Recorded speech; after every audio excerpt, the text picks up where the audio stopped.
Le chemin vers l'illumination, les principales différences entre ceux qui réussissent et ceux qui échouent. Enseignement bouddhiste. Dans la quête de l'illumination, on peut se demander pourquoi certaines personnes atteignent cette compréhension profonde tandis que d'autres restent sur le chemin sans jamais l'atteindre pleinement.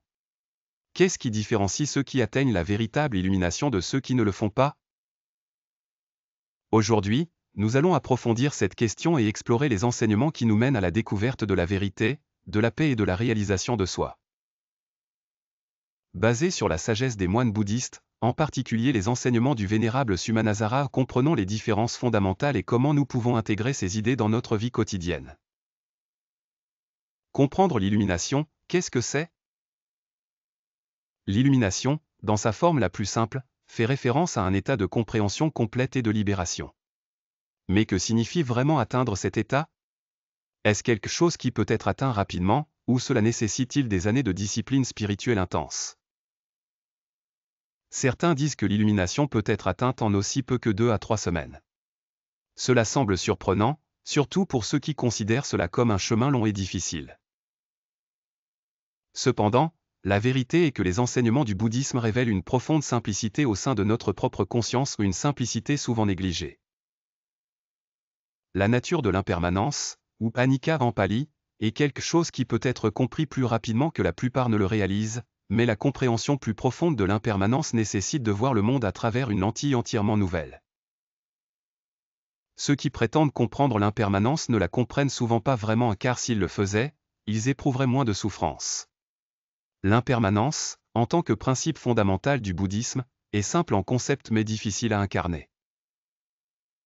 À bien des égards, comprendre ce concept est la porte d'entrée vers l'illumination, mais ce n'est pas une tâche facile. Le rôle de la méditation dans l'atteinte de l'illumination. La méditation est souvent considérée comme l'outil clé pour ceux qui souhaitent éveiller leur esprit et leur corps. Cependant, il ne s'agit pas seulement de calmer l'esprit, la véritable méditation nécessite la capacité d'observer la vie en profondeur, sans attachement. Cela implique d'observer l'impermanence de toute chose, même de nos pensées et émotions, auxquelles nous nous accrochons si souvent. Lorsque vous méditez, vous ne faites pas que calmer l'esprit, mais vous apprenez à voir à travers les couches de vos schémas habituels. Vous devez commencer à observer sans jugement. Cette observation sans jugement est ce qui mène à la compréhension de l'impermanence. Au fur et à mesure que vous continuez, votre capacité à observer les pensées, les émotions et les expériences sans vous identifier à elles devient plus aiguë. L'essence de la méditation ne réside pas dans les années passées à méditer mais dans la profondeur de votre conscience et votre capacité à lâcher prise. Une fois que vous réalisez que toutes choses sont impermanentes et que votre identité personnelle est une illusion, vous commencez à vous détacher de vos attachements, et c'est alors que la véritable sagesse émerge. La principale différence entre ceux qui atteignent l'illumination et ceux qui ne le font pas. Qu'est-ce qui sépare ceux qui atteignent l'illumination de ceux qui ne le font pas? Selon les enseignements de Sumanasara, le facteur principal est la capacité à lâcher prise. C'est l'un des aspects les plus difficiles de la pratique spirituelle. Vous pouvez pratiquer la méditation pendant des années, suivre les enseignements, et même être dévoué à votre chemin, mais si vous n'êtes pas capable de relâcher votre attachement à l'idée de soi ou à l'objectif d'atteindre l'illumination, vous n'atteindrez pas la destination. Lâcher prise ne concerne pas seulement les attachements physiques, il s'agit également des attachements mentaux et émotionnels. Le désir d'être quelque chose, que ce soit devenir éclairé, obtenir quelque chose, ou même être une bonne personne, ce désir nous lie à la souffrance. Au moment où vous abandonnez ces désirs, l'illumination commence à se révéler. Comprendre l'ego, le plus grand obstacle à l'illumination. L'un des obstacles les plus significatifs à l'atteinte de l'illumination est l'ego. L'ego crée l'illusion du soi, la notion que nous sommes des individus séparés et uniques, distincts des autres. Il nous dit constamment qui nous sommes, ce que nous voulons et ce dont nous avons besoin. Mais ce sens du je n'est pas la vérité. C'est une construction, une histoire que nous nous racontons. C'est là que la méditation devient si cruciale. Dans la méditation, vous commencez à remarquer les fluctuations de l'ego, les pensées et désirs qui surgissent, les attachements qui vous lient à un faux sens d'identité. Pour éveiller, vous devez confronter ce faux soi et le laisser partir. Quand vous le faites, vous prenez conscience de l'interconnexion de toutes choses. Cependant, la plupart des gens passent leur vie entière accrochés à l'idée de jeu. Ils peuvent méditer, pratiquer la pleine conscience, et même étudier des textes spirituels, mais tant qu'ils sont attachés à leur ego, ils n'atteindront jamais l'illumination. L'ego est la plus grande illusion, et tant qu'il est aux commandes, la véritable nature de la réalité restera cachée. Le rôle du désir dans la pratique spirituelle. Le désir est un autre obstacle qui nous empêche d'atteindre l'illumination. Le désir crée l'attachement, et l'attachement crée la souffrance. Les enseignements du Bouddha se concentrent fortement sur le lâcher-prise du désir. Au moment où nous désirons quelque chose, que ce soit la richesse, le statut, ou même l'illumination elle-même, nous nous attachons au cycle de la souffrance. Il est important de reconnaître que le désir n'est pas intrinsèquement mauvais, c'est une partie de l'être humain.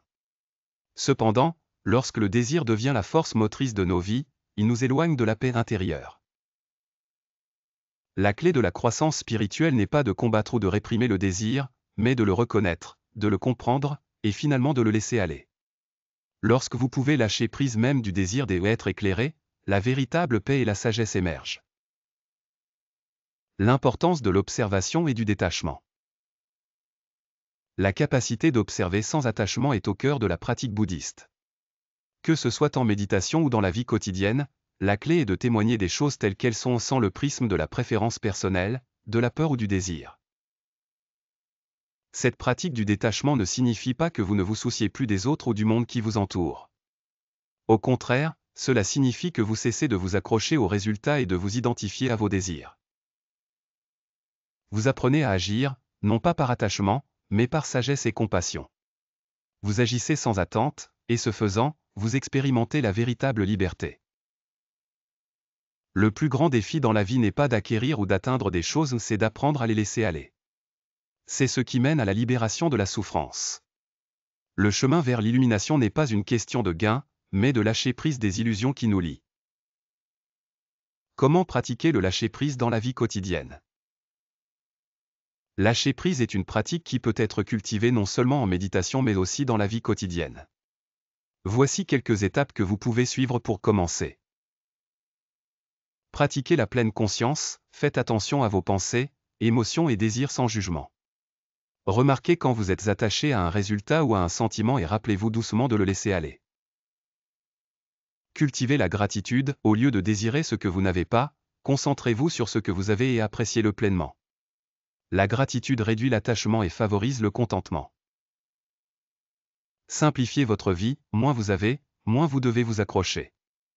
Laissez aller les possessions matérielles, les attentes et le désordre inutile dans votre vie. Acceptez l'impermanence, rappelez-vous que tout, y compris vos émotions, pensées et expériences, est impermanent. Cette prise de conscience peut vous aider à vous détacher du besoin de contrôler les résultats. Pratiquez l'auto-examen, réfléchissez au concept de soi qui vous pensez être. Ce soi est-il vraiment vous, ou est-ce une construction basée sur des expériences et des croyances passées? Laissez aller le besoin de vous définir.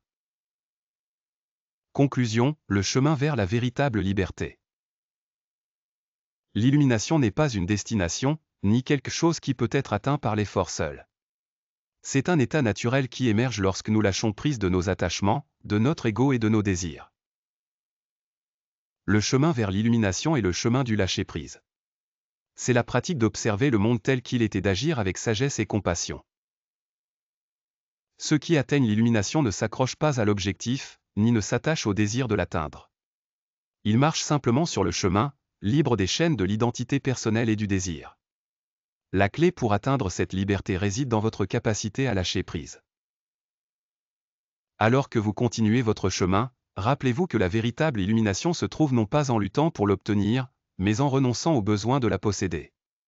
Dans ce lâcher-prise, vous trouverez la véritable paix et la sagesse qui vient de voir les choses telles qu'elles sont vraiment.